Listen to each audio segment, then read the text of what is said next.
Viele Häuser und Gebäude im Städtli Bischofszell erzählen noch heute uralte Geschichten und Legenden. Zum Beispiel die Sage der alten Thurbrücke.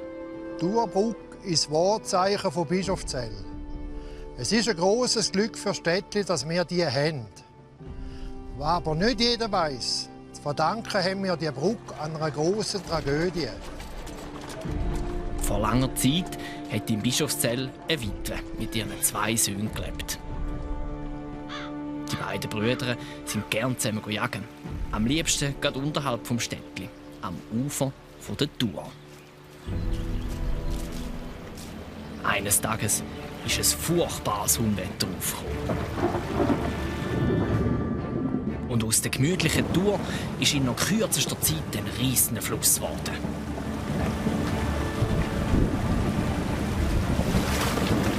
Die beiden Brüder haben sich mit aller Kraft das andere Ufer retten.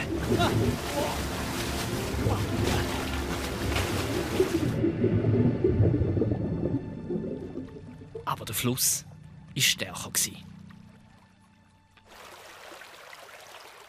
Wo man die beiden endlich gefunden hat, war jede Hilfe Sport.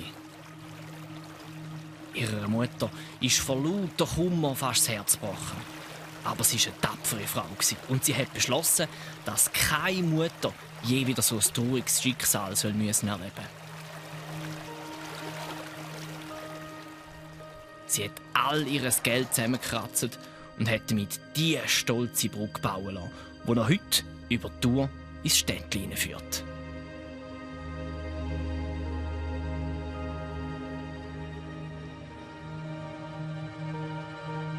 Es gibt in der Altstadt aber noch viele andere Geschichten zu entdecken. Zum Beispiel die vom verlorenen Loch.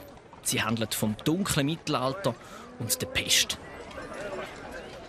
Bis zu 2 Dutzend Bischofszeller sind damals am schwarzen Tod gestorben. Pro Tag.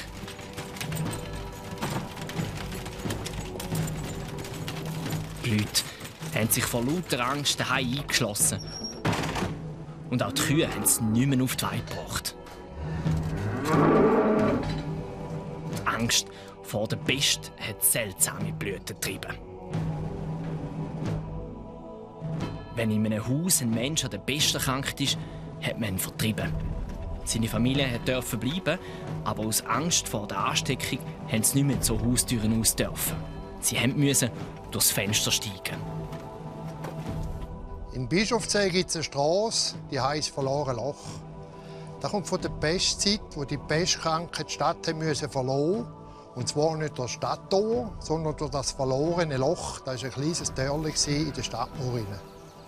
Sie haben aber jeweils bei Festtag wieder zurückkommen, haben aber wieder durch das Törchen durch. Mit lauten Rätschen mussten die Aussetzungen Lärm machen. Als Warnung für die Gesunden.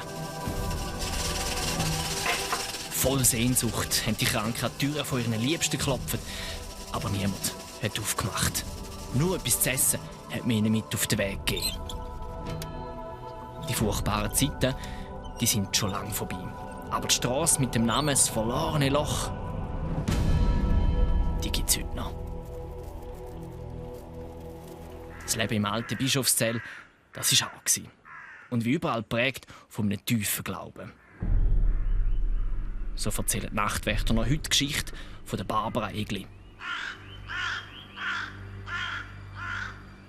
Sie hat vor vielen 100 Jahren im Städtli gewohnt und hat ein uneheliches Kind zur Welt gebracht.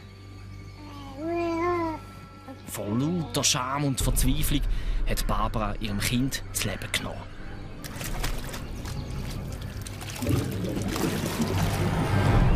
Aber ein Nachtwächter hat sie verwünscht und hat die furchtbare Tat der Obrigkeit gemeldet.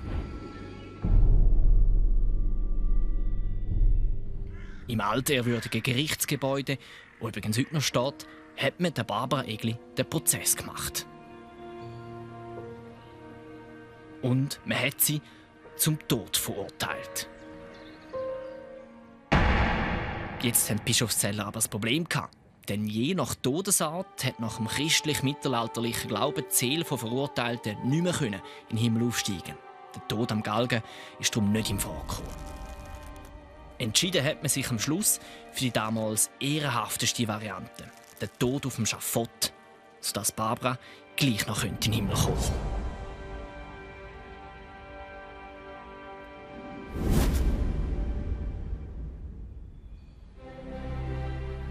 Die dunklen Zeiten sind schon lange vorbei.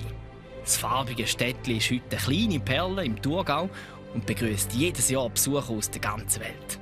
Aber nur unter einer Bedingung. Wer über die Brücke Bischofszell betritt, ist herzlich willkommen, sofern er ein gutes Herz hat und ehrenhaft ist. So soll es sein. Darum sind alle willkommen in Bischofszell an der Thur.